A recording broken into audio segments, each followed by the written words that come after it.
കഴിഞ്ഞ കുറച്ച് ദിവസങ്ങളായി സോഷ്യൽ മീഡിയ ഒന്നടങ്കം ആഘോഷമാക്കുന്നത് തെലുങ്ക് സിനിമയിലെ പ്രണയ ജോഡികളായ വിജയ് ദേവരകൊണ്ടയുടെയും രശ്മിക മന്ദാനയുടെയും വിവാഹ വിശേഷങ്ങളാണ്. ഗീതാ ഗോവിന്ദം, ഡിയർ കോമ്രേഡ് എന്നീ ചിത്രങ്ങളിലൂടെ വെള്ളിത്തിരയിൽ ഒന്നിച്ച ഈ പ്രണയ ജോഡികൾ യഥാർത്ഥ ജീവിതത്തിലും ഒന്നായപ്പോൾ ആരാധകർക്ക് അത് വലിയൊരു ആവേശമായി മാറി.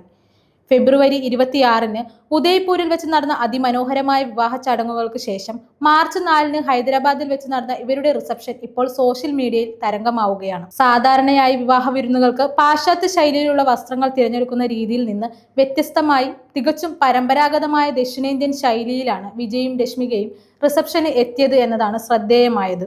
തന്റെ ജന്മനാടായ കർണാടകയുടെ സാംസ്കാരിക പൈതൃകത്തെ ഉയർത്തിപ്പിടിക്കുന്ന രീതിയിലായിരുന്നു രശ്മികയുടെ വേഷവിധാനം. പ്രശസ്ത സ്റ്റൈലിസ്റ്റ് അമി പട്ടേൽ ഒരുക്കിയ മൈസൂർ സിൽക്ക് സാരിയിൽ അതിമനോഹരിയായിരുന്നു താരം. കടും ചുവപ്പ് സാരിയിൽ കറുപ്പും സ്വർണവും കലർന്ന ബോർഡറുകൾ താരത്തിന് ക്ലാസിക് ലുക്കും നൽകി.